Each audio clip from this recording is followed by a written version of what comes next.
Good evening all of you.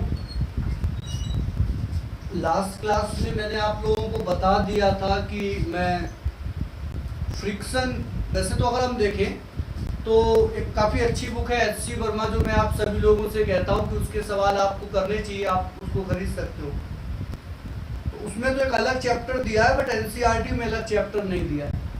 आप जानते हो कि जब मैंने बताया था तो मैंने कहा था कि कुछ फोर्सेस की स्टडी हम 11th में करेंगे, और जैसे जैसे हम फिजिक्स सीखते जाते हैं नए नए फोर्सेस के बारे में पढ़ते जाते हैं, चाहे फिर वो इलेक्ट्रोस्टैटिक फोर्स हो, चाहे न्यूक्लियर फोर्स हो, चाहे मैग्नेटिक फोर्स हो, जो हम आगे देखेंगे।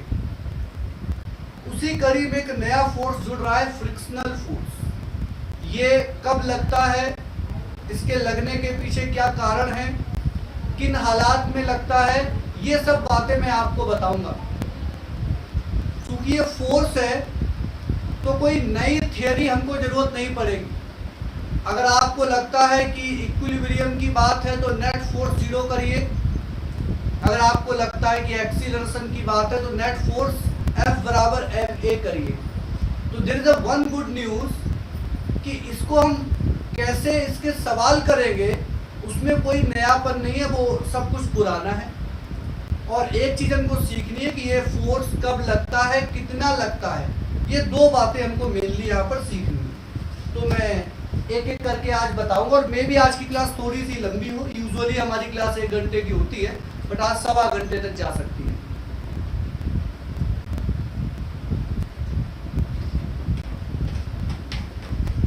और अभी कोई डाउट वगैरह पूछने की आवश्यकता है नहीं। 10-15 मिनट एक बार मेरी बात सुन लो, फिर जब आपको मैं लिखने को बोलूंगा उस टाइम पे आप डाउट पूछना, तो मैं डाउट आपके बताऊंगा।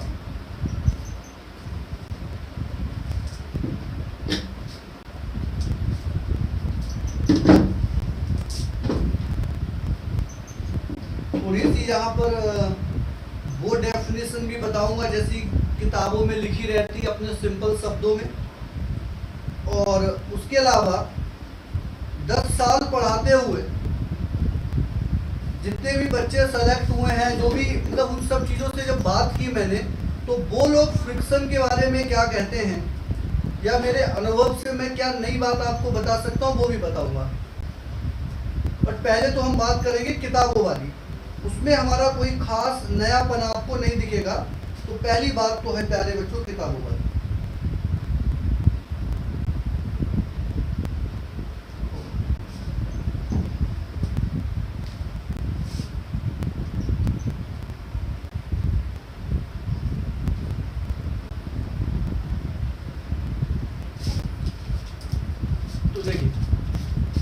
तो पहला तो ये है, यहां पर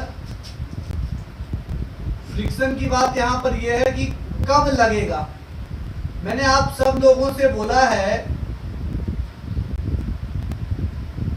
कि पहले आप लोग मेरे नोट्स एक बार देख लो, सब कुछ बातें देख लो, फिर बात करना। अभी आप मैसेज करोगे तो वो सही नहीं है। तो पहली चीज तो हमारी यही है कि कब लगेगा। तो मैं आपको बता दूं कब लगेगा, तो ये होता है कि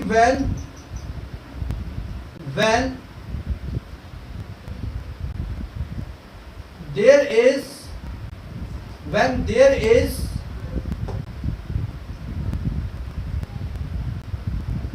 relative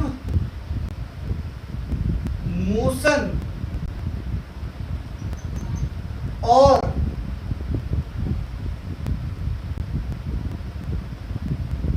tendency of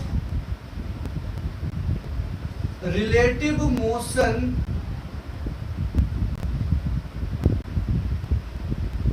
between surfaces in contact। आपको यह समझना है कि कोई कहे कि फ्रिक्शनल फोर्स कब लगेगा, तो रिलेटिव मोशन को अगर मैं सिंपल शब्दों में आपको बोलूं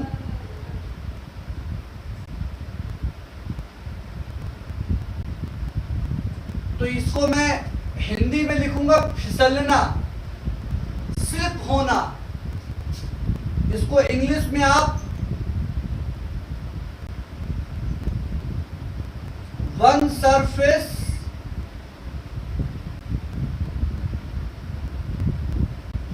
slips over another, तो सिंपल वर्डिंग क्या होनी चाहिए, मैंने वो भी लिखा हुआ है, किताबी लैंग्वेज भी लिखा हुआ है। तो मैं आपको बताऊं कि जब एक सरफेस दूसरे सरफेस के ऊपर या तो फिसल रहा है या फिसलने का कोशिश कर रहा है, इन दोनों अवस्थाओं में फ्रिक्शनल फोर्स लगेगा। तो पहला मेरा क्वेश्चन था कि कब लगेगा, तो ये हमारा आंसर है। अगला आता है कि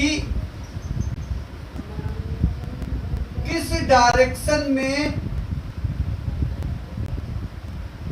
लगेगा। प्लीज समझना, छोटे छोटे सवालों के थ्रू मैंने ब्रेक किया हुआ है कि किस डायरेक्शन में लगेगा।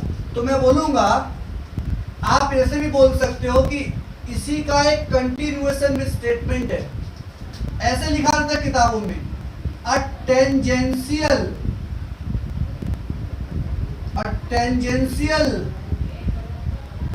force arises, ये किताबों की लाइन है, a tangential force arises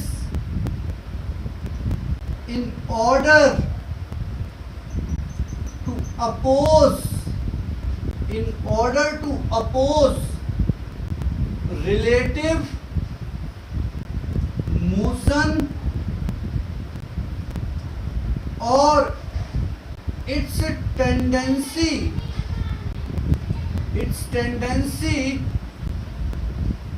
between surfaces in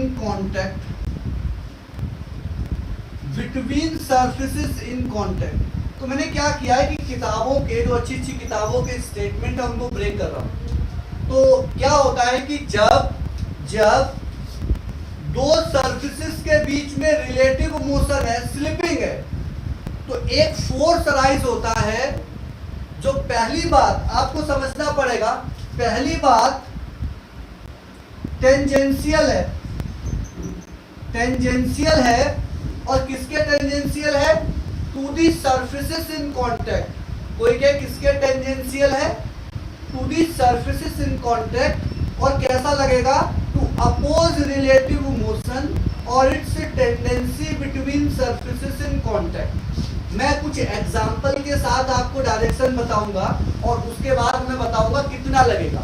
तो यहाँ पर मैं कुछ एग्जाम्पल आपके सामने ले रहा हूँ, देखिएगा।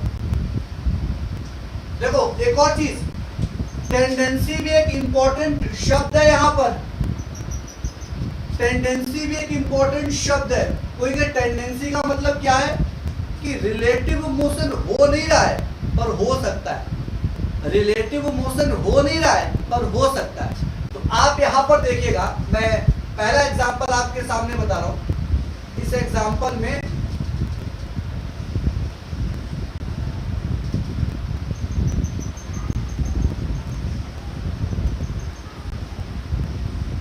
ये ग्राउंड है। पहले तो मैंने आपको हमेशा बोला है कि फिजिक्स को रियल लाइफ से जोड़ना सीखो। आपको यहां पर आप ऐसे समझो, एग्जाम्पल क्या है कि ब्लॉक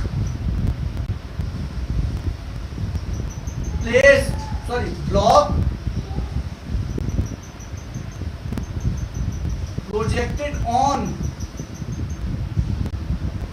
ग्राउंड। तो आप ऐसे समझो, आपने इस तरीके से इस ब्लॉक को फेंक दिया किसी वेलोसिटी v से, इसको फेंक दिया किसी वेलोसिटी v से, और जो ग्राउंड है आपको पता ऑब्वियसली रफ होता है। तो यहाँ पर मालूम है क्या होता है, यहाँ पर मालूम है क्या, हेयर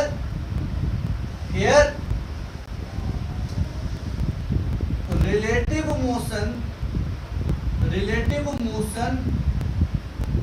इज हैपनिंग। पहली बात तो यह है कि रिलेटिव मोशन हो रहा है भाई। यहाँ पर इस ब्लॉक और ग्राउंड के बीच में स्लिपिंग हो रही है, ग्राउंड और ब्लॉक के बीच में स्लिपिंग हो रही है। यहाँ पर आपको बता दूं, फ्रिक्शन इस स्लिपिंग के खिलाफ है, के अगेंस्ट है। आपको ये समझना है कि फ्रिक्शन जो है ना वो नहीं चाहता है ये स्लिपिंग हो, तो मालूम है वो क्या करेगा, मतलब आपको ये समझना पड़ेगा, मतलब फ्रिक्शन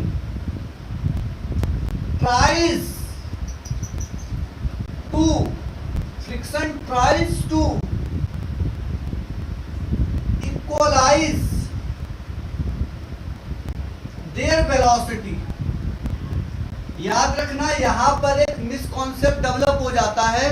लोग कहते हैं, लोग मतलब कोई टीचर आपको गलत नहीं पढ़ाता है, मतलब लोग ये समझ, कई बच्चे ये समझ बैठते हैं कि फ्रिक्शन वेलोसिटी को खत्म कर देता है। नहीं, फ्रिक्शन वेलोसिटी का दुश्मन नहीं है, फ्रिक्शन रिलेटिव वेलोसिटी का दुश्मन है। फ्रिक्शन ये नहीं चाहते हैं कि एक आगे बढ़ जाए एक पीछे रह जाए, फ्रिक्शन चाहता है दोनों साथ में रहे। तो याद रखना कि मिसकॉन्सेप्ट क्या है कि लोगों को लगता है कि फ्रिक्शन वेलोसिटी का दुश्मन है, फ्रिक्शन वेलोसिटी को जीरो करता है। नहीं, वो वेलोसिटी को इक्वलाइज करता है। तो यहाँ पर ध्यान रखना, friction tries to equalize their velocity. अब फिर मजबूरी का भी तो कोई काम होता है। जैसे यहाँ पर अगर आप देखोगे, यहाँ पर मैं जानबूझ के थोड़ा सा इनको ऊपर कर दिया हूं। अब आप ऐसे देखो, इसकी वेलोसिटी v है और इसकी वेलोसिटी क्या है, 0। तो फ्रिक्शन मालूम है क्या करेगा, फ्रिक्शन इसकी वेलोसिटी को कम करेगा और 0 को बढ़ाने का कोशिश करेगा। कोशिश वाली बात है। तो फ्रिक्शन ऐसे लगेगा कि ब्लॉक पर पीछे लग जाए और जमीन पर आगे लग जाए। अब दिक्कत यह है कि वो चाहता तो था इसकी वेलोसिटी 0 से बढ़ा दूं, लेकिन जमीन को खिसका नहीं पाया, तो फिर वो इसको ही 0 बना देता है। लेकिन उसका मेन पर्पस, पहले वो ये कोशिश करता है कि दोनों की वेलोसिटी बराबर हो जाए। अब बराबर होने के चक्कर में वो 0 हो जाए, वो एक अलग बात है। तो आपको ये समझना पड़ेगा कि फ्रिक्शन का असली जो मंशा है, तो it will tries to increase velocity of ground, although जो कि impossible है, and will decrease velocity of block। मजबूरी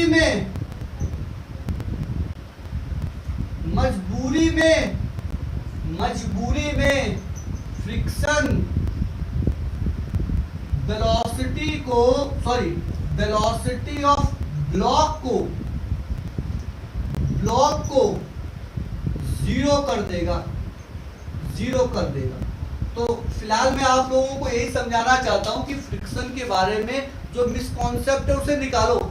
आप किसी से भी पूछोगे कि फ्रिक्शन वेलोसिटी का दोस्त है दुश्मन है, फ्रिक्शन वेलोसिटी का दोस्त है दुश्मन है, आधी तो छोड़ो 90% जनता कहती है कि वेलोसिटी का दुश्मन है। सच्चाई आज आप जान गए हो कि फ्रिक्शन वेलोसिटी का दुश्मन नहीं है, वो तो चाहता है सभी की वेलोसिटी बराबर रहे।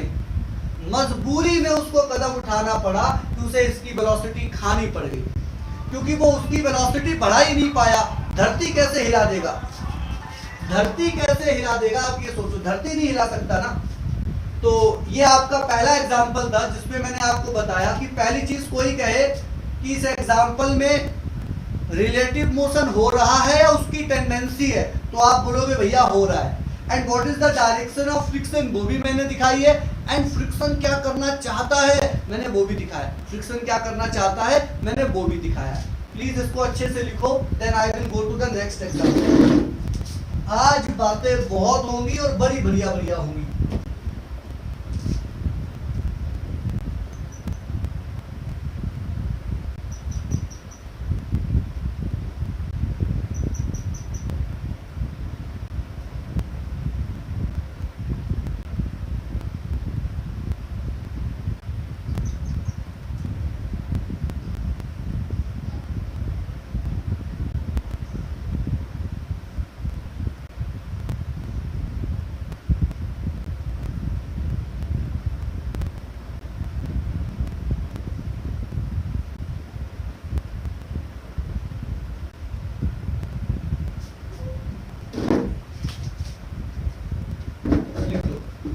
जैसे एक बच्चा मुझसे पूछ रहा है टेंजेंशियल, तो यहाँ पर कोई कहे कि टेंजेंशियल मतलब क्या हुआ, जैसे टेंजेंशियल टू सरफेस, जैसे ये मैं बोलूंगा कि friction acts tangential to surface. अब कोई कहे कि सर इसका मतलब, तो इसका मतलब ये हुआ सरफेस के सहारे, सिंपल अंग्रेजी में पैरेलल भी बोल सकते हो। जैसे अगर आप देखोगे तो दिस इज द सरफेस, तो जो फ्रिक्शन है अगर आप देखोगे तो सरफेस के सहारे लग रहा है, टेंजेंशियल टू द सरफेस। मतलब जैसे ये ग्राउंड है, आप समझे, ये ग्राउंड है, तो इस तरीके से फ्रिक्शन नहीं लगेगा, क्योंकि इसका तो मतलब हो गया ये ग्राउंड को इंटरसेक्ट कर रहा है। फ्रिक्शन लगेगा ग्राउंड के सहारे। अब आगे को लगे या पीछे को लगे वो तो सिचुएशन में देख लेंगे, आगे को लगे या पीछे को लगे वो तो सिचुएशन में देख लेंगे। जैसे आप लोग इसको लिख ले, मुझे बता देना।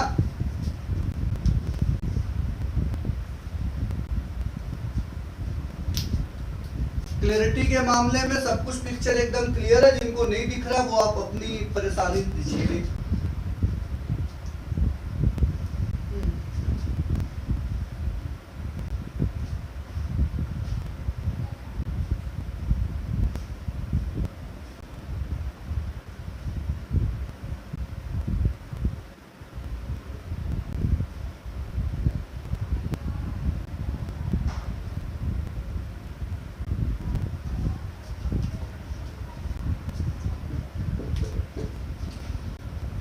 जैसे आप लोग लिख लें, और मैंने आपसे क्या कहा है, थोड़ा सा आपको अपने एफर्ट डालने हैं, अच्छे से पढ़ना, लिखना, समझना। अगर आप मेरे साथ साथ करते जाओगे तो ये जो लेक्चर है आपके लिए बहुत ज्यादा हेल्पफुल होगा। एक एक बात को मैं डिकोड करता हूँ, तोड़ता हूँ कि ऐसे करो ऐसे करो। आपको समझना इन चीजों को, क्या चीजें हैं जो मिसकॉन्सेप्ट्स फैले हुए हैं, उनसे हमें कैसे बचना है। When you finish, let me know, मैं रफ कर सकूं।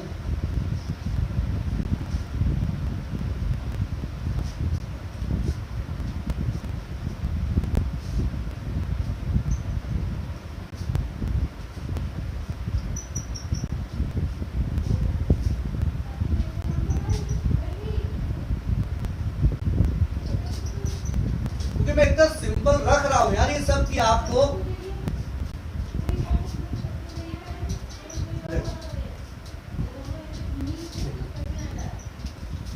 सेकंड है एग्जांपल, मैं सेकंड यहां पर ले रहा हूं कि ब्लॉक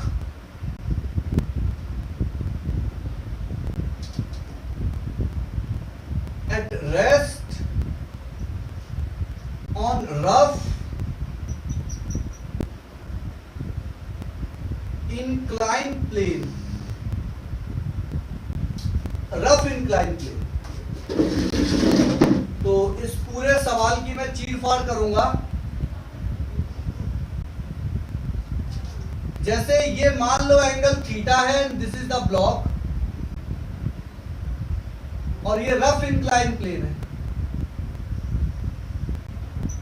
देखिएगा, तो यहां पर आपको मैं बताऊं कि हेयर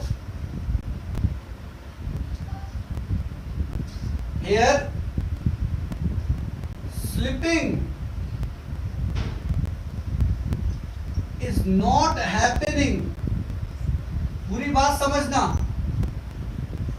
ये वो एग्जांपल है जिसमें ब्लॉक स्लिप नहीं कर रहा है, क्योंकि बोल दिया एट रेस्ट है, block is not slipping, but there is chance of slipping. Slipping की अगर मैं बात करूंगा तो रिलेटिव मोशन जो है, फिसलना है, उसी को स्लिपिंग बोल सकते हो। और ये चांस जो है ये सिनोनिम हो जाएगा किसका, टेंडेंसी का। तो मैं एक एक बातें अभी मैं इसको फिनिश किया ही नहीं हूं कि पहली चीज तो ये कि यहाँ पर स्लिप नहीं हो रहा है, स्लिप हो रहा होता तो नीचे को आ जाता। यहाँ पर टेंडेंसी है, चांस है, और वो किस वजह से क्या है वो सब आपको बताता हूँ। देखिएगा यहाँ पर अगर हम देखें कि कितने फोर्स लगेंगे, तो आप लोग ये तो बनाने के लिए यूज टू हो चुके हो कि इधर मैं बनाता हूं mg का साइन थीटा, आपको अच्छे से याद होगा, और इधर मैं बनाता हूं mg का cos theta, and this is the normal. आप सब जानते हो, ये काफी बार हमने किया हुआ, तो ये मैं एनएलएम से उठा रहा हूं, ये मैं यहाँ पर नहीं समझाऊंगा, नहीं तो बेकार है सब पढ़ाना। तो अब यहाँ पर मालूम है क्या है, यहाँ पर मैं आपको बताऊं कि mg साइन थीटा जो कि कंपोनेंट है वेट के कारण ये डाउन टू इंक्लाइन स्लिप करना चाहता है,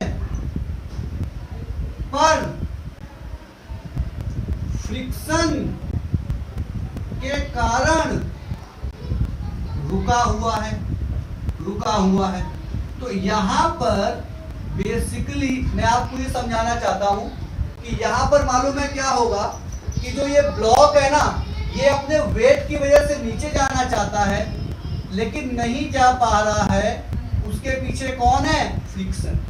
तो यहां पर आप एक बार फिर से देख सकते हो कि friction acts tangential to surface, friction acts tangential to surface. तो देखो ये सरफेस है ना, ये उसके एकदम देखोगे तो टेंजेंशियल है, और opposite to the relative motion और इट्स टेंडेंसी, तो इसकी टेंडेंसी नीचे जाने को है, तो फ्रिक्शन कहाँ लग रहा है, ऊपर लग रहा है। और आप ये भी समझ सकते हो, तो अब इतने दिन तो आपको मतलब इतने बड़े हो गए, कई चीजें एनालाइज कर सकते हो। यहाँ पर देख सकते हो कि अगर ये थीटा बढ़े, अगर ये इंक्लाइनेशन बढ़े तो ये स्लिप कर जाएगा।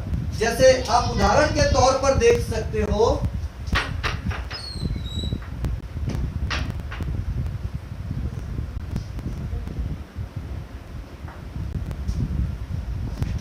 आप उदाहरण के तौर पर देख सकते हो यहां पर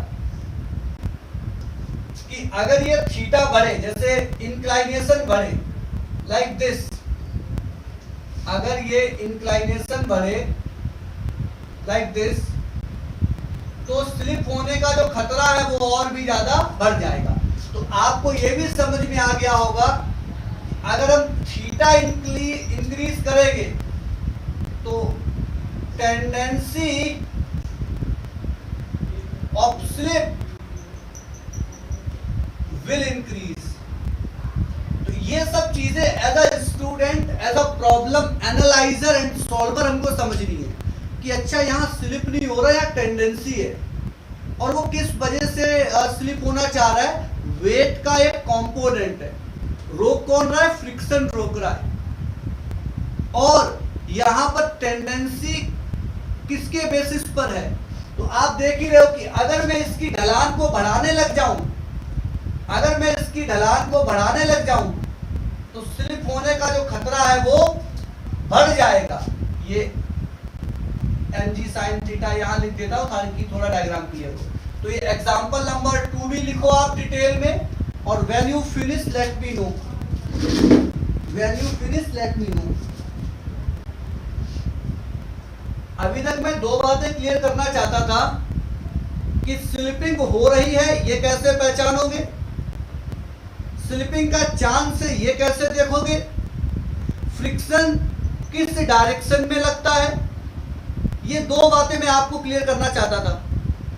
अब बात करूंगा कि फ्रिक्शन लगता कितना है, फ्रिक्शन लगता कितना है।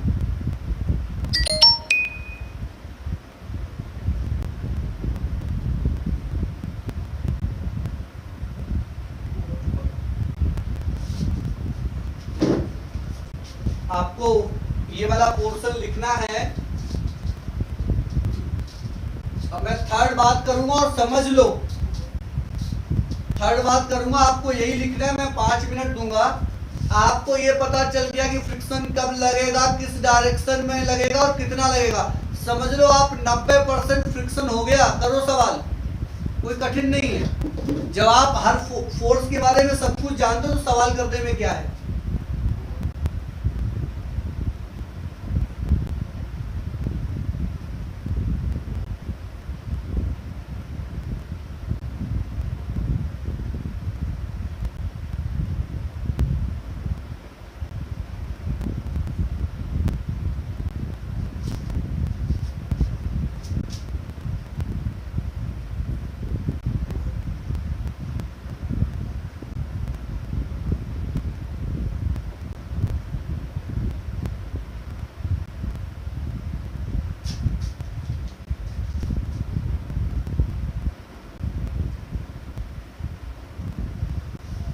लोग लिख नहीं पाते हैं, ये ईशा सृष्टि ये बहुत जल्दी लिख लेते हैं।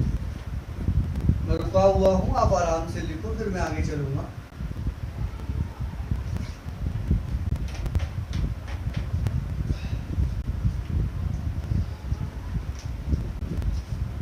मेन मोटिव क्या है, मेन मकसद क्या है, ये बात बताने में वो आप अच्छे से ध्यान रखना है।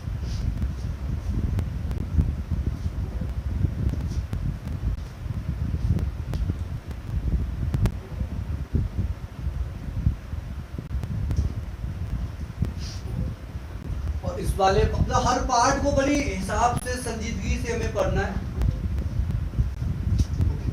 आई होप आपको ये सब समझ भी आया होगा। और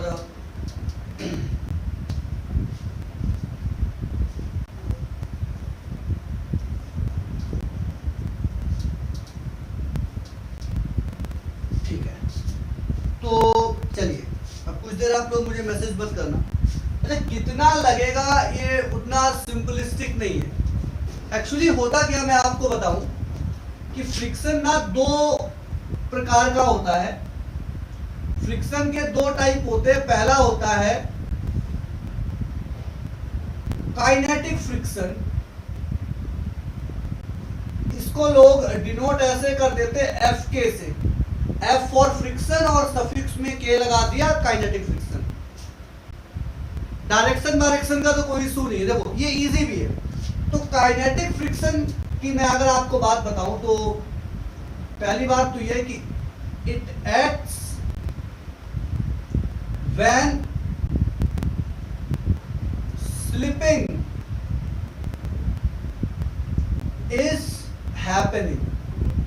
तो पहली बात तो आपको ये ध्यान रखना है कि फ्रिक्शन के मैंने दो हिस्से कर दिए। पहला है काइनेटिक फ्रिक्शन, और काइनेटिक फ्रिक्शन कब लगता है, काइनेटिक फ्रिक्शन कब लगता है, जब स्लिपिंग हो रही होती है। और इसकी जो वैल्यू है, इसकी जो वैल्यू है एफ के, वो होती है म्यू के इंटू एन।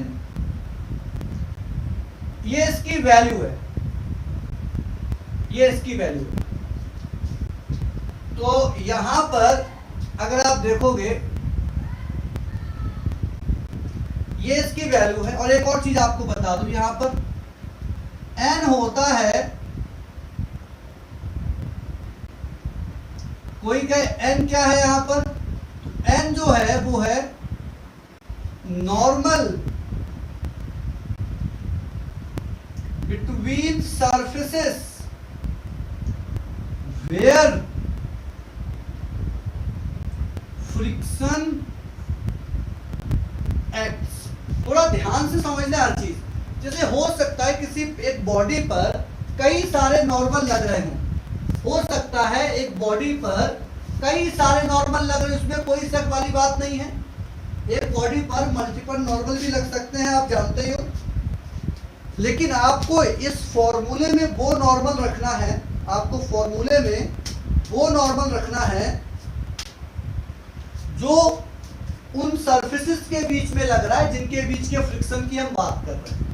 अच्छा, म्यू के क्या चीज है, और आप पहली बार सुनते हो 11th पे तो कई बार बच्चे परेशान भी होते। तो म्यू के जो है इसको हम बोलते हैं कोफिशिएंट ऑफ फ्रिक्शन।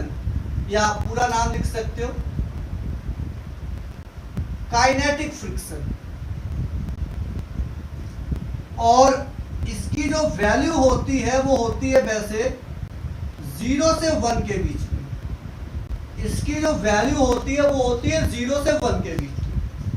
अगर कोई कहता है कि काइनेटिक फ्रिक्शन का कोफिशिएंट क्या चीज है, तो मैं थोड़ी बहुत आपको बात बता देता हूं। देखिएगा, थोड़ी बहुत आपको बात बता देता हूं।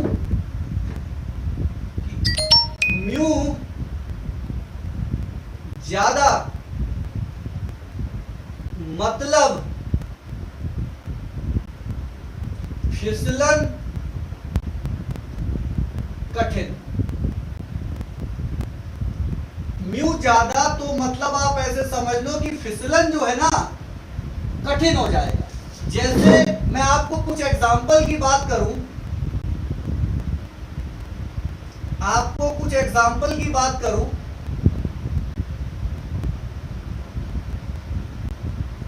आप ये समझो ये ग्लास शीट है, ये ग्लास शीट है,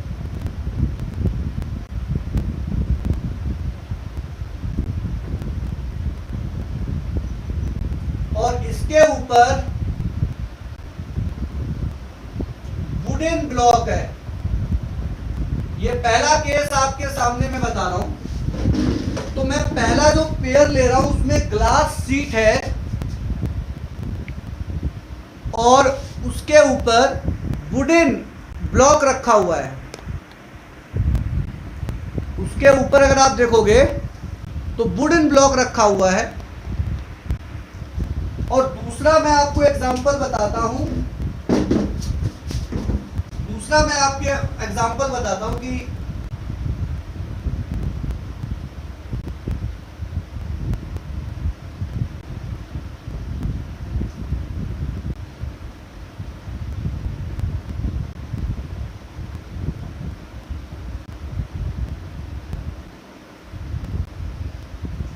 ये ग्लास शीट है, ग्लास शीट है और इसके ऊपर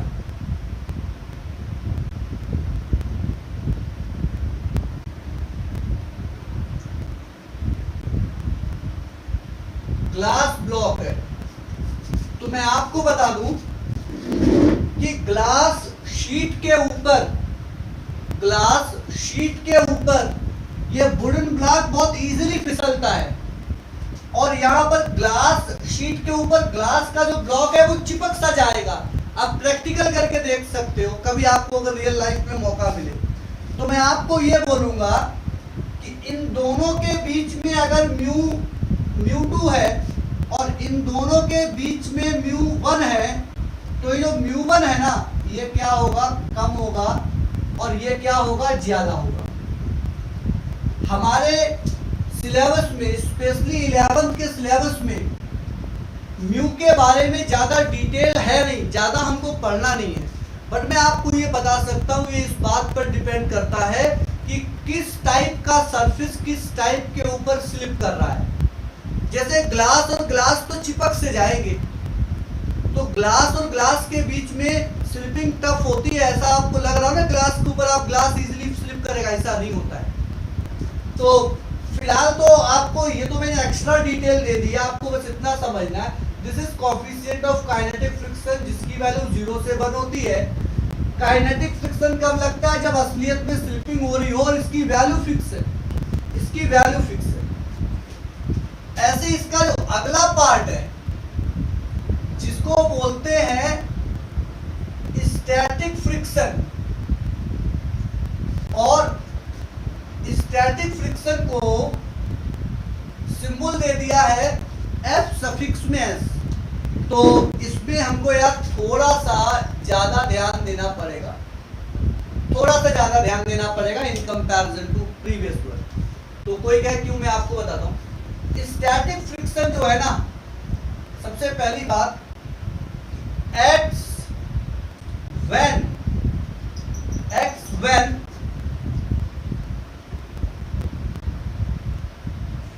टेंडेंसी ऑफ स्लिपिंग,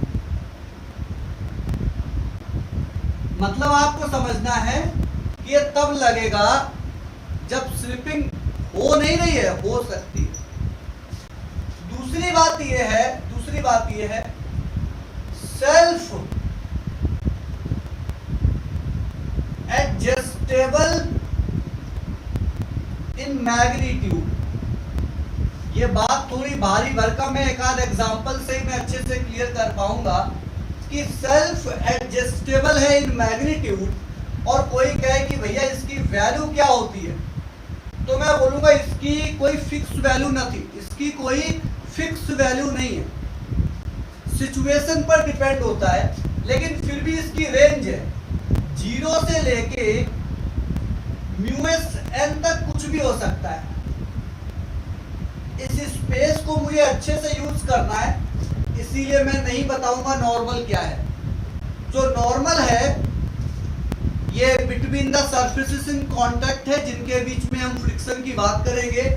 म्यूएस को बोल दूंगा मैं coefficient of static friction.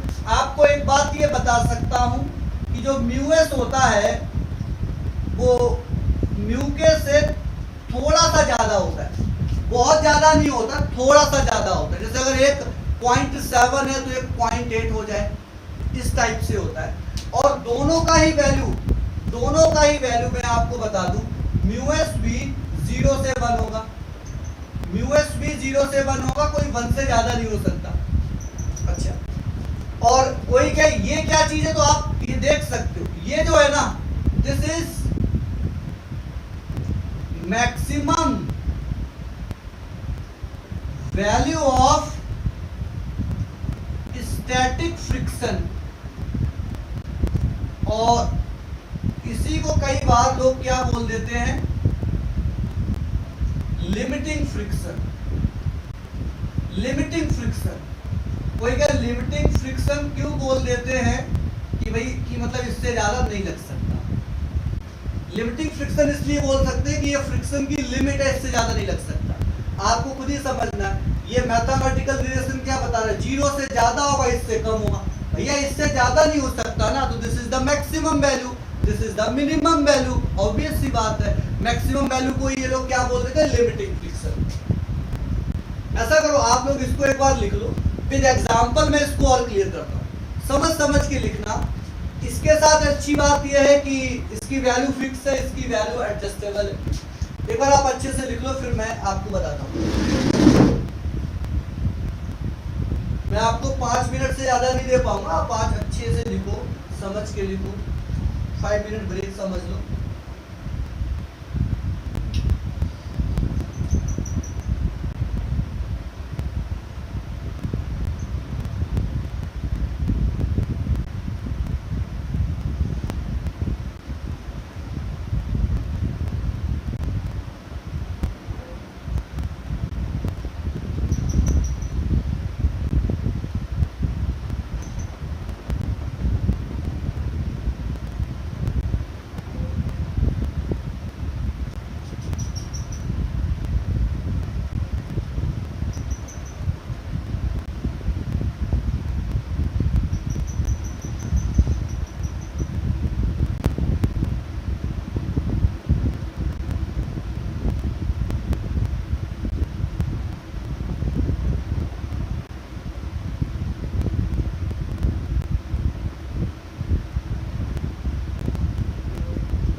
Static friction के बारे में थोड़ी बात और करूंगा, इसके एडजस्टिंग नेचर को समझाऊंगा मैं आपको।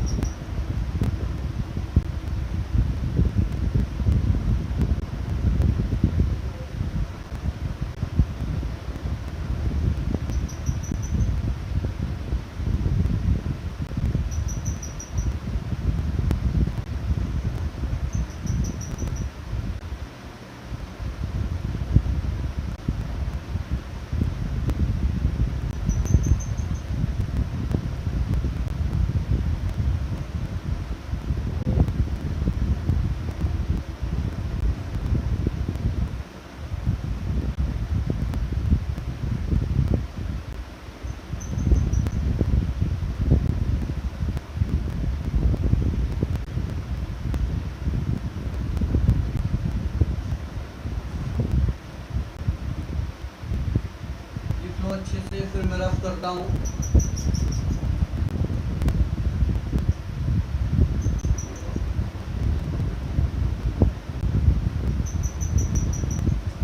जो लिखते जाएं, मैसेज करते जाएं।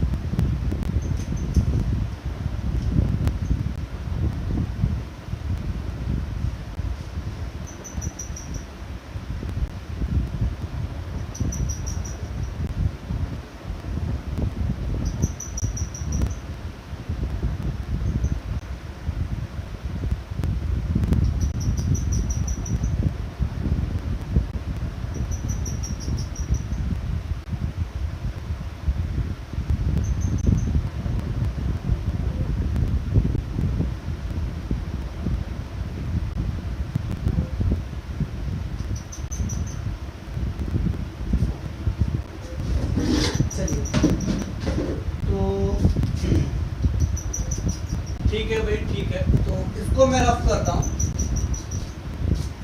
जैसे म्यू पर ज्यादा डिस्कशन मैं नहीं करना चाहता था, जरूरत भी है नहीं ना, अपना सिलेबस है उसी में मैं लगू रिसर्च करने। Intermolecular theory, theory of interlocking, काफी कुछ एनसीईआरटी में भी लिखा हूँ, बट रियली वो मेरा ध्यान ही नहीं खींचती, मुझे नहीं चाहिए फिलहाल। अब मैं ये आपको बताता हूँ, इसके सेल्फ एडजस्टिंग नेचर की मैं बात करता हूं। तो मेरे पास एग्जाम्पल है, देखिएगा मेरे पास एग्जाम्पल है, और कुछ देर अगर आप लोग लिखना बंद कर दो तो अच्छी बात है, आप लोग समझ लो, नहीं तो दिक्कत होगी।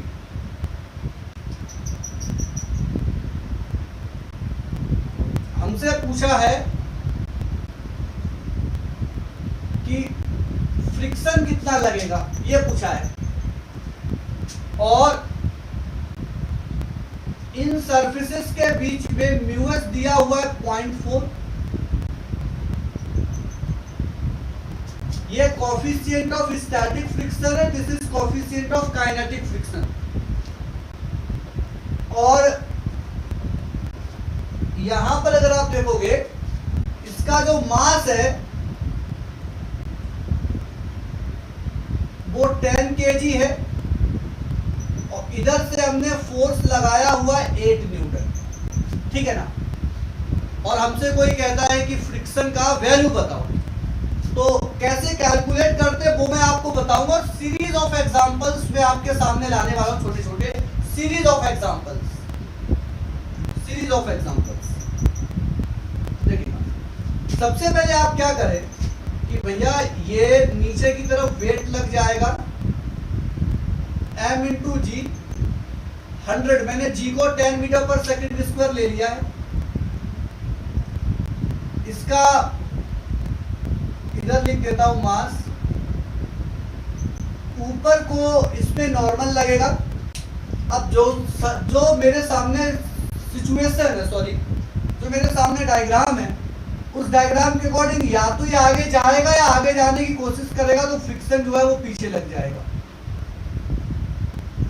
फ्रिक्शन जो है वो पीछे लग जाएगा, ये है। तो अब मैं आपको बताता हूं, सबसे पहले आप क्या करो कि मैक्सिमम वैल्यू ऑफ फ्रिक्शन निकाला करो, जो कि होती है म्यू एस एल। ध्यान रखना, कभी भी क्वेश्चन आए तो सबसे पहले ये निकालो। म्यू एस की वैल्यू 0.4 है, और ये जो हालात हमारे पास है, तो भाई अप डाउन कोई मूवमेंट है नहीं, तो नॉर्मल जो है वो 100 हुआ। अब यहां पर आपके मन में मिसकॉन्सेप्ट भी बन जाता है, आप ये भी समझना कि यहां पर नॉर्मल वेट के बराबर है, क्योंकि वर्टिकल कोई मूवमेंट नहीं है। लेकिन अगर वर्टिकल कोई मूवमेंट होगी तो ये mg से ज्यादा, mg से कम कुछ भी हो सकता है, इस भ्रम में ना रहे कि नहीं होगा। तो इट कम्स टू 40 न्यूटन। अब आप ये देखो, आप अगर ये देखो कि यहां पर इसको चलने से रोकने के लिए कितने की आवश्यकता है, 8 आगे लग रहा है तो फ्रिक्शन कितना लग जाए, 8 पीछे लग जाए। तो ये 40 की तो जरूरत नहीं है ना, आपको ये समझना है यहां ब्लॉक को स्लिप होने से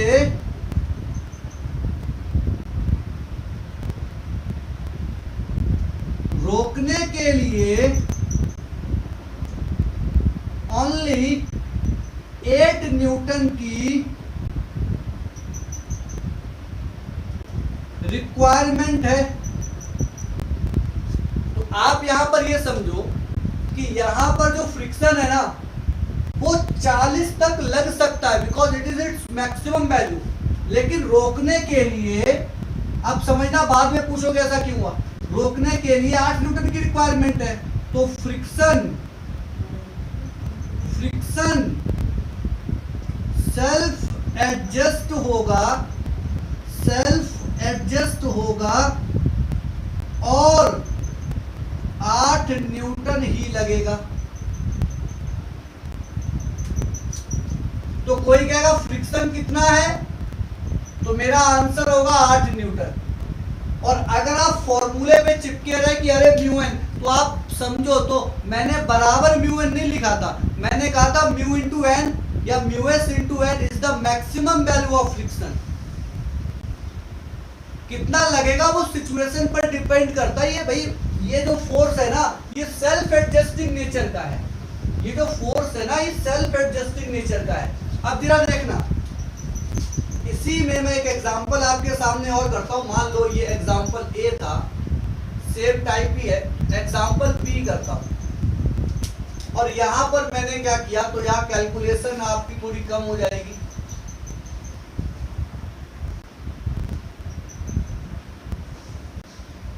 kg, बाकी सब डेटा सेम रखता हूं। म्यू एस 0.4, म्यू के 0.3, और इधर जो फोर्स है ना वो मैंने 24 न्यूटन लगा दिया। तो ठीक है, आप अगर यहाँ पर फ्री बॉडी डायग्राम बनाओगे तो नीचे वेट लगेगा, ऊपर को नॉर्मल लगेगा, और ब्लॉक पर ये फ्रिक्शन टेंजेंशियल पीछे को लगेगा। अगर कोई कहे ये इस फ्रिक्शन के बारे में और डिटेल पूछोगे ना, तो this is on block bye ground. ये जो फ्रिक्शन लगाया है ना, ये जमीन ने लगाया है ब्लॉक पर, कोई खुद पे तो लगाता नहीं। कोई कहे ये फ्रिक्शन किसने लगाया, ब्लॉक ने। नहीं भैया, ब्लॉक पे लग रहा है, खुद पे कोई नहीं लगाता। तो अब आपको ये तो पहले से ही पता है, फ्रिक्शन का मैक्सिमम वैल्यू 40 न्यूटन, ये तो हमको पता है पिछले से। अब आप खुद देखो, इस सिचुएशन में रोकने के लिए कितना चाहिए, 24। तो फ्रिक्शन 40 नहीं लगेगा, तो फ्रिक्शन यहाँ पर क्या लगेगा, 24, क्योंकि according to as per requirement. तो आप ये समझना, एज पर रिक्वायरमेंट। आप ये देख लो, सेम सवाल है, 8 न्यूटन था तो फ्रिक्शन भी 8 न्यूटन लगा, 24 न्यूटन था तो फ्रिक्शन भी 24 न्यूटन लगा। आप यहां से कैलकुलेट कर रहे थे तो 40 आ रहा था।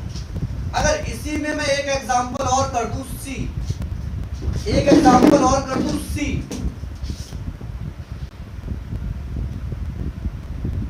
सेम क्वेश्चन,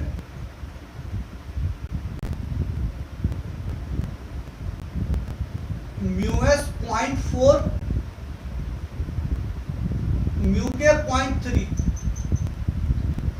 एफ बराबर 60 न्यूटन, और ऊपर की तरफ है नॉर्मल, नीचे की तरफ है वेट बराबर 100, और पीछे की तरफ क्या है, फ्रिक्शन।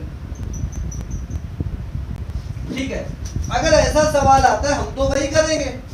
हमने तो मैक्सिमम फ्रिक्शन निकालना है, वो आएगा 40 न्यूटन। तो आप क्या देख रहे हो, ये 40 न्यूटन एनफ नहीं है। मतलब कैसे गए, कोई एनफ नहीं है, मतलब ये 40 न्यूटन इतना नहीं है जो इसको रोक पाए। तो आपको ये समझ में आना चाहिए कि अगर ये एनफ नहीं है, मतलब ये स्लिप होगा, और ये स्लिप होगा, मतलब ये किसका क्वेश्चन बना? काइनेटिक फ्रिक्शन का। और काइनेटिक फ्रिक्शन की वैल्यू क्या होती है? म्यू के इंटू एन 0.35 इंटू 100। तो आप यहां पर फ्रिक्शन देखोगे तो वो आएगा 35 न्यूटन। तो तुमको ये भी समझना है कि static friction self adjusting nature का है, जरूरत के हिसाब से लगता है, लेकिन अपनी औकात तक। एक उसकी मैक्सिमम वैल्यू है, तभी तक वो अपने आप को एडजस्ट करता है। जैसे उसकी मैक्सिमम वैल्यू 40 है, आपने 8 लगाया, 8 लगा, 10 लगाया, 10 लगा, 12 लगाया, 12 लगा, 24 पे 24, 25 पे 25, 35 लगाया, 35 लगा, 38 लगाया, 38 लगा। लेकिन अगर आपने 42 कर दिया तो उसकी लिमिट के बाहर चला गया, मतलब अब स्टैटिक फ्रिक्शन का क्वेश्चन ही नहीं बचा, अब तो काइनेटिक फ्रिक्शन का क्वेश्चन बचा। और काइनेटिक फ्रिक्शन के केस में तो वैल्यू फिक्स है, mu into N, mu into N, finish. तो I hope with this series of examples आप ये एडजस्टिंग नेचर समझ गए होंगे। लिख लो इनको अच्छे से, फिर मैं आगे चलता हूं।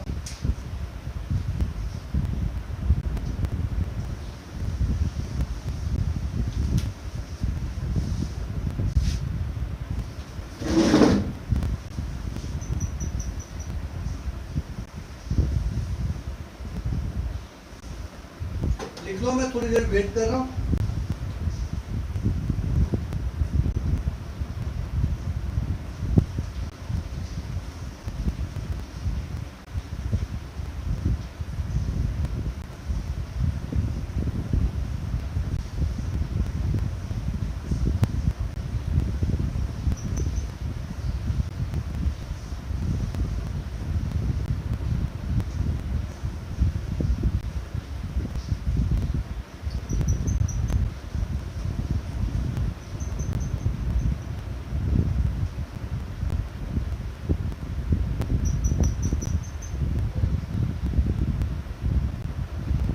जल्दी से आप लोग लिख लो, उसके बाद मैं इसको फिनिश करूंगा।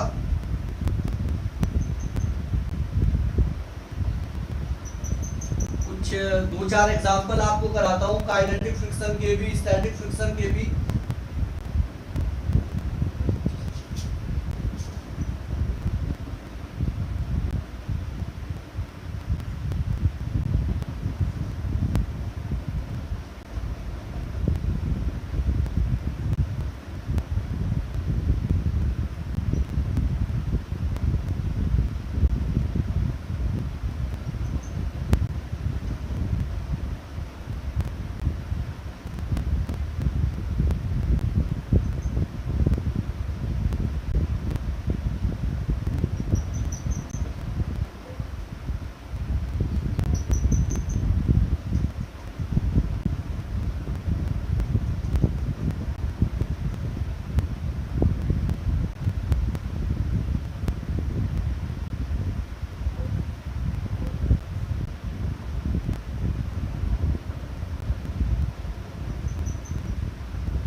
इंटरेस्टिंग सा सवाल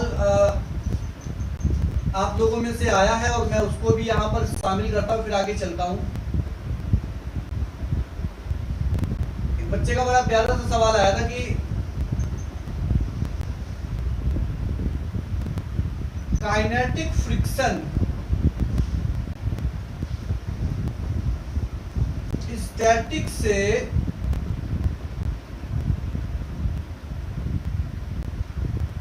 ज्यादा क्यों है। इसको आप लोग अपने नोट्स पे भी जगह दे सकते हो, मैं आपको समझाता हूँ। यहाँ पर मैं कहूंगा कि ना थोड़ा सा मिसकॉन्सेप्ट स्टार्ट होते हैं यहाँ पर। एक्चुअली होता क्या है कि हमारे मन में ये आता है, हमारे मन में ये चलता है कि जब mu S greater than mu के होता है, जब स्टैटिक फ्रिक्शन का कोएफिशिएंट काइनेटिक फ्रिक्शन से ज्यादा होता है, तो स्टैटिक फ्रिक्शन भी काइनेटिक से ज्यादा होना चाहिए, ये हमारे दिमाग में आता है। और यहां पर अगर आप देखोगे तो this was the kinetic friction जो 35 आया, ये यहां पर जो 24 न्यूटन आया वो स्टैटिक फ्रिक्शन था, यहां पर जो 8 न्यूटन आया वो स्टैटिक फ्रिक्शन था। तो आप बोलोगे देखो यहां भी ये 8 है, 24 है, जबकि ये 35 है, तो मामला उल्टा पड़ गया।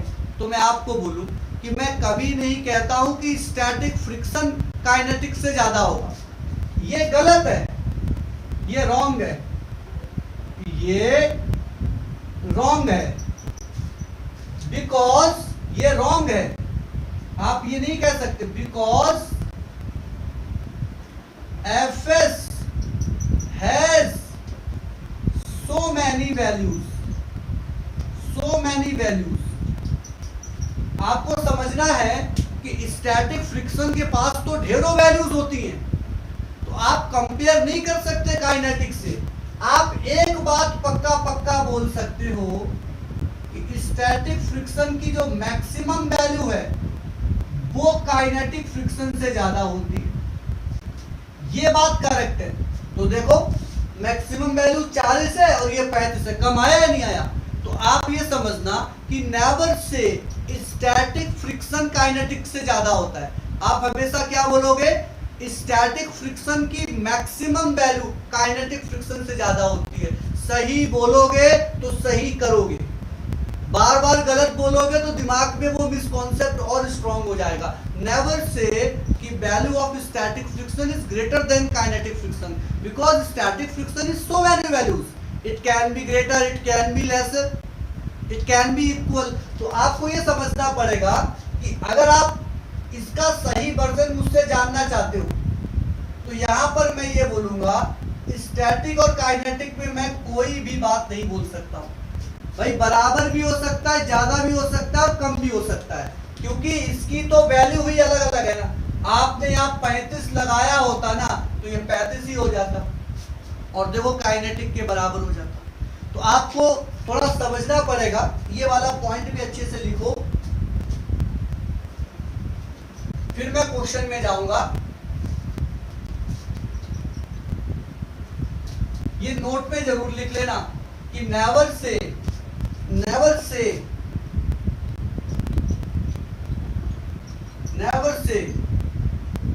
Value of static friction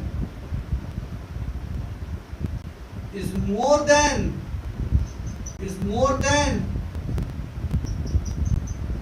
kinetic friction.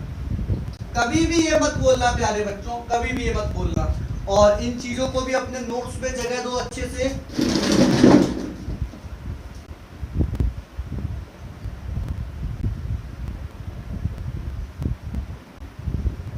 अरे बाप रे, इस पूरे एग्जाम्पल में ना म्यू के की वैल्यू 0.3 थी, कोई बात नहीं, इसको सही कर लेना, उस पूरे को बदल रहा हूं, नहीं रहा हूं।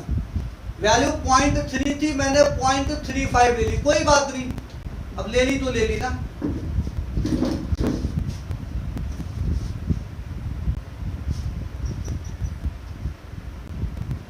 तो केमिस्ट्री की जो क्लास है उसका टाइम चेंज है, 5 बजे है। आप जल्दी से ये नोट्स भी लिखो, फिर मैं आगे चलता हूँ। पूछेगा आपको, सवाल करा के दिखाऊंगा। And when you finish writing please let me know. तो एक तो ये कॉन्सेप्ट आप ध्यान रखना कि गड़बड़ कॉन्सेप्ट ना तैयार हो जाए। कैसे कैसे क्वेश्चन आपको करने पड़ेंगे उनका एक मैं सैंपल वर्जन आपको दे रहा हूं।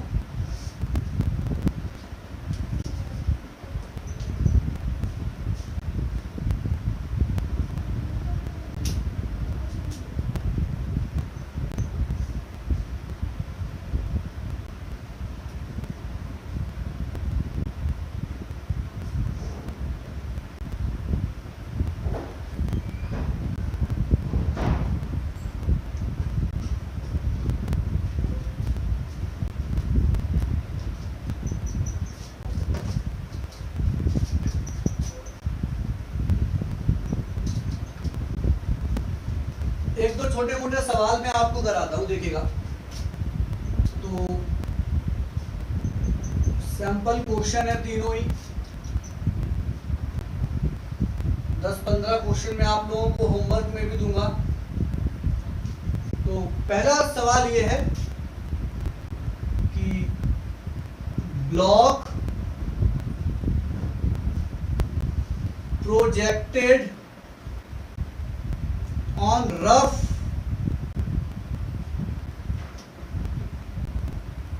horizontal surface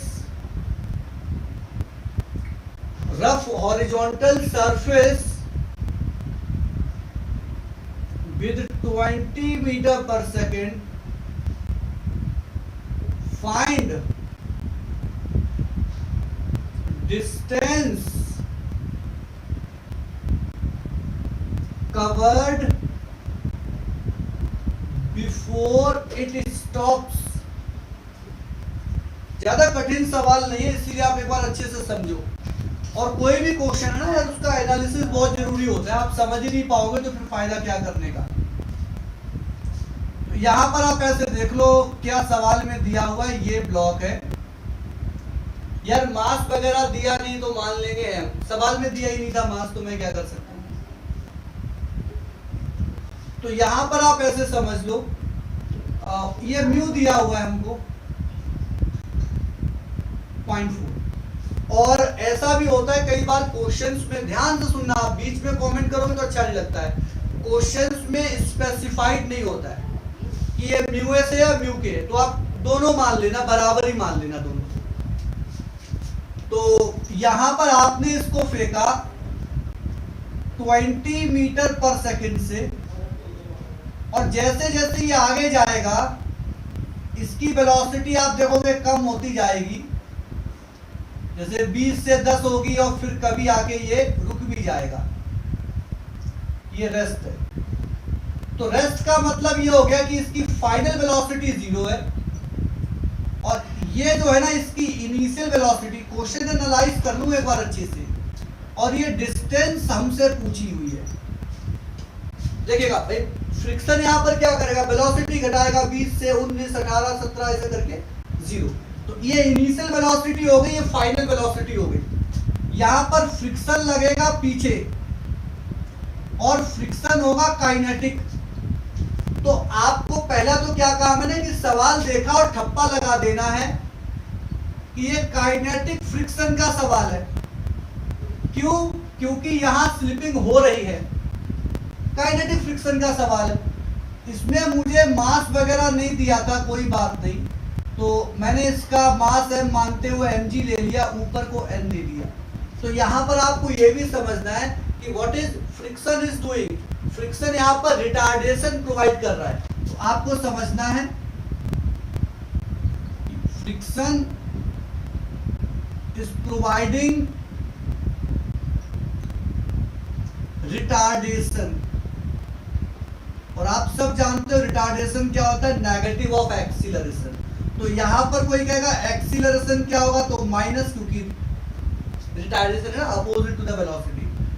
और यहां पर आप देखोगे ये नॉर्मल और mg तो बैलेंस हो जाएंगे। मैं सिंपल फॉर्मूला यही लगा रहा हूं, F बराबर ma वाला, F बराबर ma वाला।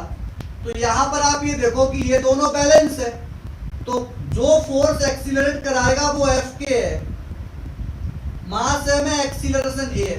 ऑल्दो जो एक्सीलरेशन होगा वो पीछे की डायरेक्शन में होगा, जो एक्सीलरेशन होगा वो पीछे की डायरेक्शन में होगा।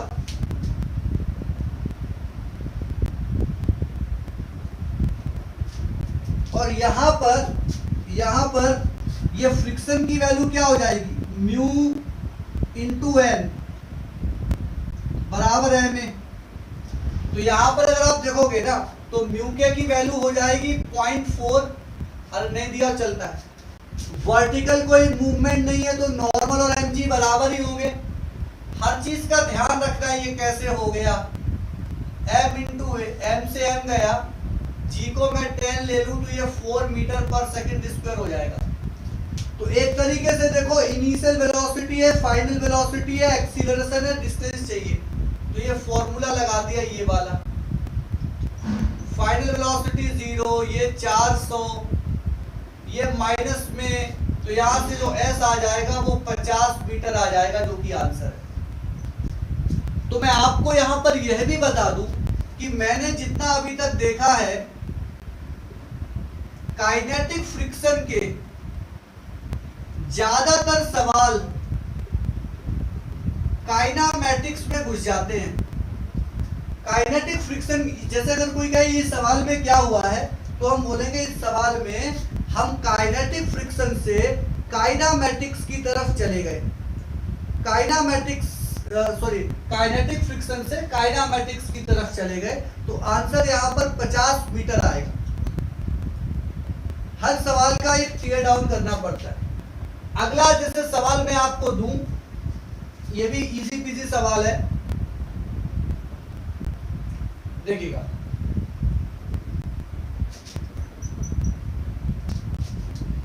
एक सवाल मैं यहां पर बना रहा हूं, तो देयर इज अ पुली,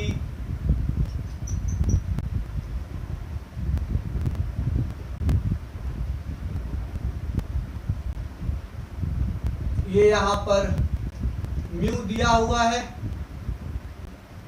0.5। चीजें सीखना है ना, चीजें सीखना है कि अगर म्यू के में स्पेसिफाइड नहीं है तो ये दोनों के लिए एक ही काम करता है। ये स्मॉल m है, और ये जो है ये वाला ब्लॉक आपका ये 10 kg है, ठीक, ये डायग्राम। अब यहां पर पूछता है कि find minimum value of m so motion begins. Motion begins बोल दें या बोले कि चलने लग जाएं, इतनी सी बात है। तो यहां पर अगर आप देखोगे तो भैया यहां पर ये mg है, और ये टेंशन है, ये टेंशन है, और ये फ्रिक्शन है। ये इसका जो वेट है that will be 100 and there is a normal. तो अब आपको पूरी बात समझनी है कि अगर चलने लग जाए तो मोशन बिगिंस के लिए अब आपको ना अपना नॉर्मल दिमाग लगाना है, उसमें फ्रिक्शन का कोई ज्यादा रोल नहीं। आपको नॉर्मल दिमाग ये लगेगा कि उसके लिए भैया mg should be greater than और इक्वल टू t। जो mg है ना वो t से थोड़ा सा ज्यादा हो जाए, बराबर में भी चल सकता है लेकिन थोड़ा सा ज्यादा हो जाए।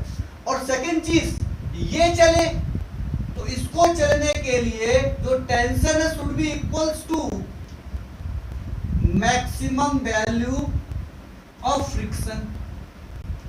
अब कोई कहे मैक्सिमम वैल्यू ऑफ फ्रिक्शन क्यों? क्योंकि नहीं तो फ्रिक्शन एडजस्ट करता रहेगा। आपको समझना पड़ेगा कि यहां पर अगर आप देखोगे तो फ्रिक्शन की जो मैक्सिमम वैल्यू है, ये तो हम म्यू इंटू एन निकालते हैं, म्यू एस, तो वो तो ये भी काम करेगा। और नॉर्मल यहाँ 100 है, मैं बार बार स्टार लगा रहा हूं, कहीं मिसकॉन्सेप्ट ना बना लेना कि नॉर्मल mg ही होता है, ऐसा नहीं बना लेना। तो मैक्सिमम वैल्यू जो है वो 50 है। तो आपको ये समझना है टेंशन जब तक इस 50 से पार नहीं पाएगी, अगर टेंशन 20 होगा तो वो भी 20 होगा, रोक लेगा। टेंशन 30 होगा तो वो भी 30 होगा, रोक लेगा। वो टेंशन 40 होगा ना तो वो भी 40 होगा, मतलब 50 तक भैया वो नहीं हिलने देगा। तो tension should be greater than maximum value. और इन दोनों इक्वेशन से हम क्या बोल सकते हैं? हम बोल सकते हैं mg should be equals to ये। इन दोनों इक्वेशन से हम ये बोल सकते हैं कि ये जो वेट है ना, असली लड़ाई हम समझ गए। टेंशन तो बीच का प्यादा है, हम समझ गए कि असली लड़ाई इसमें और इसमें है। तो इस mg को इसके वेट से ज्यादा होना चाहिए। और ये हमारी नॉर्मल सीख है जो हमने एनएलएम में सीखी है। फ्रिक्शन में तो खाली ये सीखा है।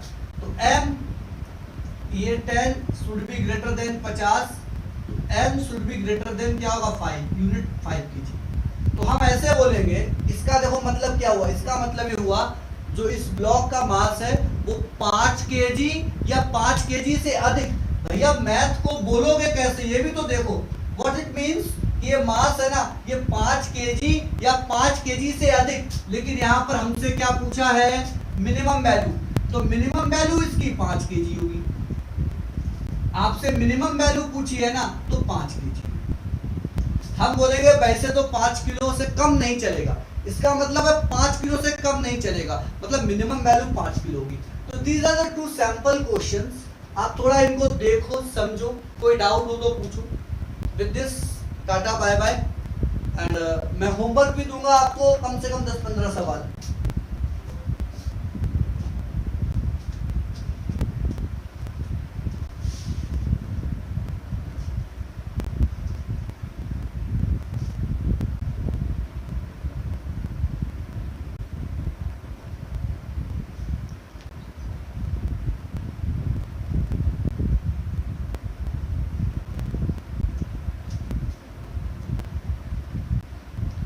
आई am going to end this class. आप एक बार अच्छे से लिख लो, मैं 2-3 मिनट वेट कर रहा हूँ। आपकी 5 बजे से केमिस्ट्री की क्लास होगी, एक बार आप देख लो, इनको लिख लो। कोई भी सवाल हो उसको लिखना, उसकी वैल्यूज पुट करना, बहुत अच्छा काम लगता है ना, सीखना है हमको, मेहनत करनी है। फ्रिक्शन के बारे में जो थ्योरेटिकल नॉलेज है ऑलमोस्ट मैंने दे दी, अब बस कुछ अच्छे अच्छे सवाल करेंगे, चैप्टर ओवर।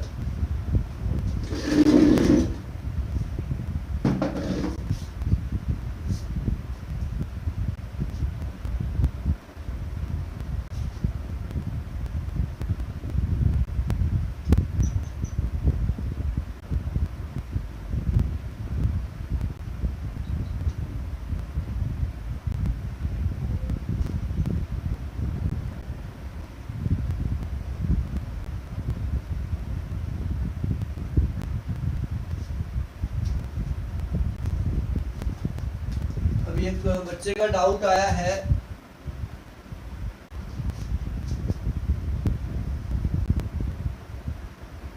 n को mg के बराबर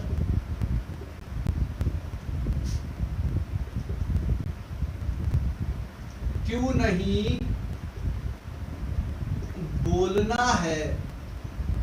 तो मैंने आपसे क्या कहा, अभी 2 सवाल कराए, दोनों सवाल में नॉर्मल mg के बराबर आया, फिर भी मैं कह रहा हूं याद मत कर लो, क्योंकि याद कर लोगे तो यार ये मिसकॉन्सेप्ट हो जाएगा, तो ये मिसकॉन्सेप्ट हो जाएगा। भाई आप ये समझो कि इमेजिन करो ये प्लेटफॉर्म है, और ये जो प्लेटफॉर्म है ना, this platform is moving downward with acceleration a। तो यहां पर आपको यह समझना पड़ेगा कि यहां पर यह ब्लॉक भी प्लेटफॉर्म के साथ नीचे आएगा। तो जब आप F0 बराबर ma लिखोगे, F0 बराबर ma लिखोगे तो आप m इंटू a लिखोगे, डाउनवर्ड वाले को पॉजिटिव लोगे, तो यहां से जब आप नॉर्मल निकालोगे तो वो mg माइनस ma आएगा, नहीं है बराबर। तो मैं आपसे कहता हूं पूरी बात बोलो कि यहां नॉर्मल mg के बराबर है, यहां नॉर्मल mg के बराबर है, क्योंकि वर्टिकल में कोई एक्सीलरेशन नहीं है, क्योंकि वर्टिकल में कोई एक्सीलरेशन नहीं है। अगर आप पूरी बात बोलोगे तो मिसकॉन्सेप्ट आपके दिमाग में आएंगे ही नहीं।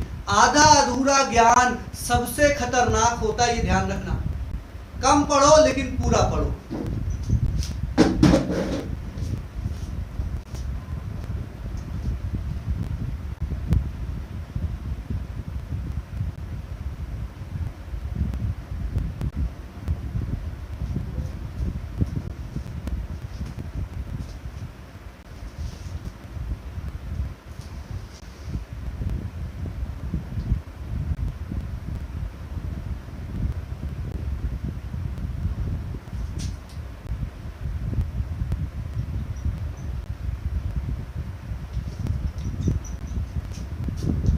बाय बाय इसी के साथ।